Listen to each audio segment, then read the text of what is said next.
আসসালামু আলাইকুম। সংবাদে আপনাদের সবাইকে স্বাগত জানাচ্ছি। আমি ফিরোজ তোহা। শুরুতেই আরবে কেবলস সংবাদ শিরোনাম। বাংলাদেশের সর্বশেষ গুরুত্বপূর্ণ আপডেট সংবাদে আপনাকে স্বাগত। শুরুতেই সংবাদ শিরোনাম, পরে বিস্তারিত। শুরুতেই জানাবো, আমরা কখনোই বলিনি নির্বাচনের পরে সংস্কার, বললেন মির্জা ফখরুল। বিএনপি মহাসচিব মির্জা ফখরুল ইসলাম আলমগীর বলেছেন, আমরা কখনোই বলিনি আগে নির্বাচন পরে সংস্কার। এটা ভুল ব্যাখ্যা দেয়া হচ্ছে, জনগণকে বিভ্রান্ত করা হচ্ছে।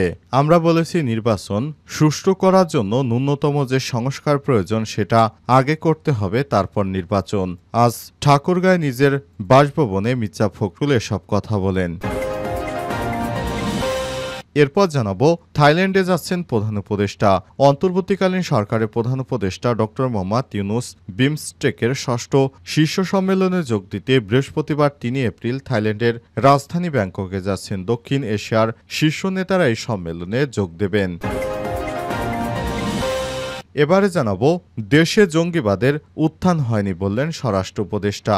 স্বরাষ্ট্র উপদেষ্টা মোহাম্মদ জাহাঙ্গীর আলম চৌধুরী বলেছেন, অন্তর্বর্তীকালীন সরকার দায়িত্ব গ্রহণের পর দেশে কোনো জঙ্গিবাদের উত্থান হয়নি। কোন পত্রিকা কি লিখল তা নিয়ে মন্তব্য করতে চাই না।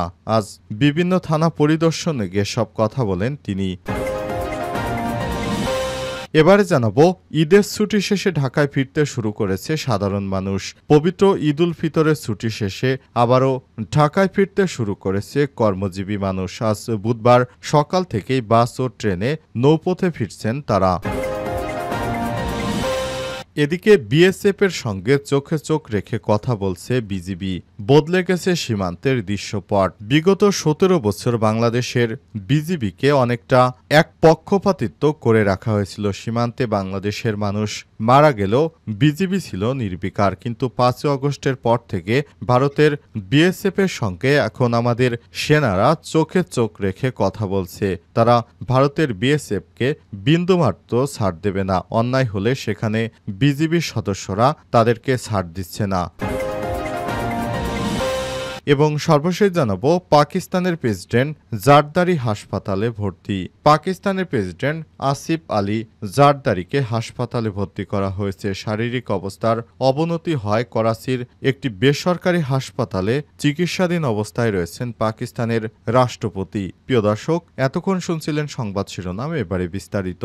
তবে তার আগে বন্ধুরা, অনুরোধ থাকবে সংবাদটিতে একটি লাইক দিন। এই চ্যানেলে আপনি নতুন হয়ে থাকলে আমাদের সংবাদটি দেখতে দেখতে চ্যানেলটি সাবস্ক্রাইব করে রাখুন। কমেন্ট করে বন্ধুরা আপনার মূল্যবান মতামত জানিয়ে দিন আপনি বিশ্বের কোন দেশ থেকে বা বাংলাদেশের কোন স্থান থেকে আমাদের সংবাদটি দেখছেন এবং শুনছেন। আর বন্ধুরা, এই সংবাদটি আপনার সোশ্যাল মিডিয়া ফেসবুকে শেয়ার করে দিন, যাতে করে আপনার বন্ধুরা আমাদের এই গুরুত্বপূর্ণ সংবাদটি জানতে পারে। এবারে বিস্তারিত।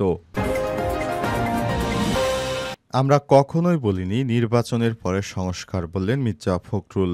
বিএনপি মহাসচিব মির্জা ফখরুল ইসলাম আলমগীর বলেছেন, আমরা কখনোই বলিনি আগে নির্বাচন পরে সংস্কার। এটা ভুল ব্যাখ্যা দেয়া হচ্ছে, জনগণকে বিভ্রান্ত করা হচ্ছে। আমরা বলেছি নির্বাচন সুষ্ঠু করার লক্ষ্যে ন্যূনতম যে সংস্কার প্রয়োজন সেটা অবশ্যই করতে হবে। বুধবার ২ এপ্রিল সকাল 12:30টায় ঠাকুরগাঁও জেলা শহরের নিজ বাসভবনে দলীয় নেতাকর্মীদের সঙ্গে ঈদের শুভেচ্ছা বিনিময়ের সময় সব কথা বলেছেন মির্জা ফখরুল ইসলাম। মির্জা ফখরুল ইসলাম বলেছেন, বিএনপিকে টার্গেট করে অপপ্রচার চালানো হচ্ছে।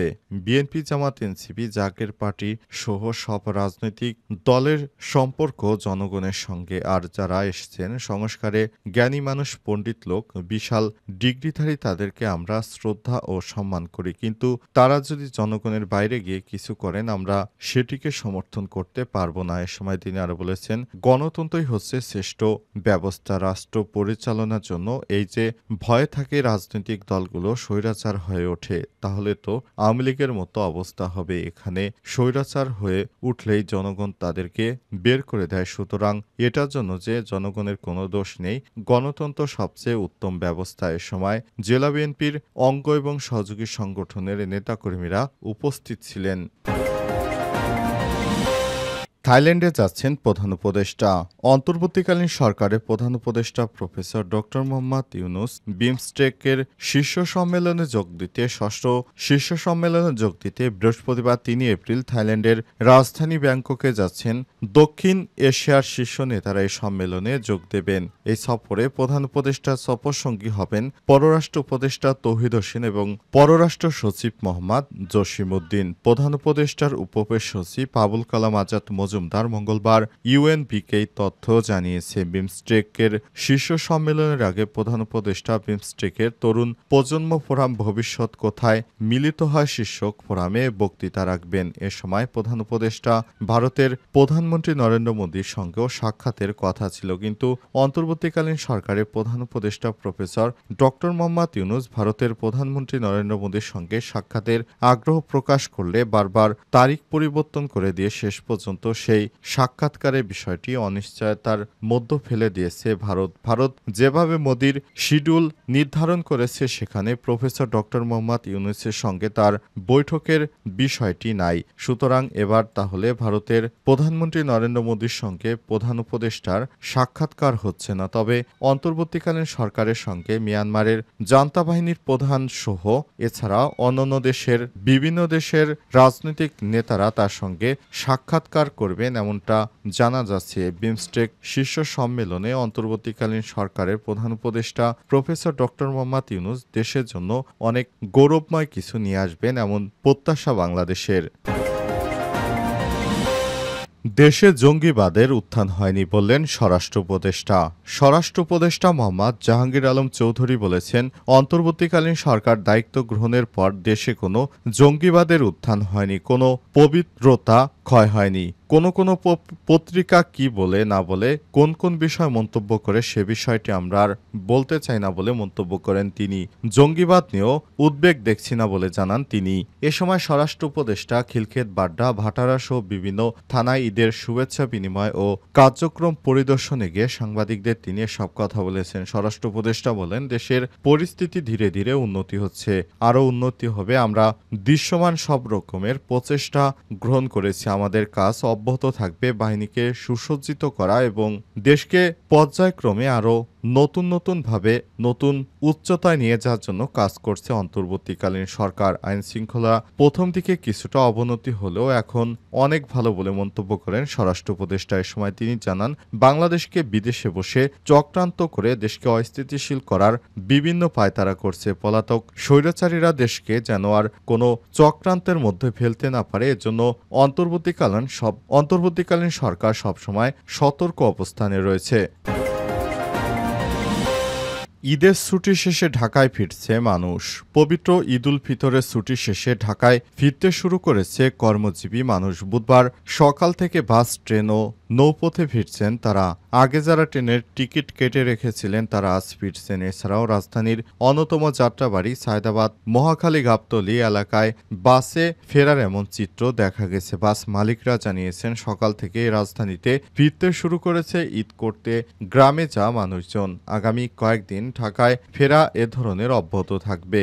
যাত্রীরা জানিয়েছেন, বেসরকারি চাকরিজীবী, ব্যবসায়ী সহ শ্রেণী পেশার মানুষ রাজধানীতে ফিরতে শুরু করেছে। বাড়তি ভাড়া ছাড়া রাজধানীতে ফিরতে তাদের কোনো ভোগান্তিতে পড়তে হয় না। সোমবার ৩১শে মার্চ দেশে মুসলমানদের সবচেয়ে বড় ধর্মীয় উৎসব পবিত্র ঈদ উল ফিতর পালিত হয়। ঈদ উপলক্ষে ৩০শে মার্চ থেকে ১ এপ্রিল পর্যন্ত ছুটি ছিল সারা দেশ। আর এই ছুটিকে কাজে লাগিয়ে এবার মুসলমানরা বাংলাদেশের ৫৩ বছরের মধ্যে সব থেকে ব্যতিক্রমী একটি ঈদ পালন করলো। তারা এবার ঈদে যে দীর্ঘদিন ছুটি পেয়েছে সেই ছুটির কারণে তারা তার নিজ এলাকায় গিয়ে দীর্ঘদিন বেড়াতে পারল। কিন্তু অন্যান্য বছর অল্প সময় ছুটি দেওয়ার কারণে সাধারণ মানুষ বাংলাদেশে ঠিকমতো ঈদের যাত্রায় বাড়ি যেতে পারে না, আত্মীয় স্বজনকে সময় দিতে পারে না। অন্তর্বর্তীকালীন সরকার দায়িত্ব গ্রহণের পর এই ধরনের উদ্যোগ নেয় দেশবাসী স্বস্তির নিঃশ্বাস পাচ্ছে। অন্তর্বর্তীকালীন সরকারের দায়িত্ব গ্রহণের পর এ ধরনের ব্যতিক্রমী উদ্যোগ আসলে সাধারণ জনগণ খুবই খুশি। আর দেশের নিরাপত্তা ব্যবস্থা উন্নত করতে সেনাবাহিনীর সদস্যরা মাঠে রয়েছে। ঈদের যাত্রীরা বাড়ি যেতে কোনো ধরনের যেন সমস্যায় না পড়ে সে কারণে ভ্রাম্যমাণ ম্যাজিস্ট্রেটের পাশাপাশি বিভিন্ন আইনশৃঙ্খলা বাহিনীর বিভিন্ন ইউনিট মাঠে দায়িত্ব পালন করছে।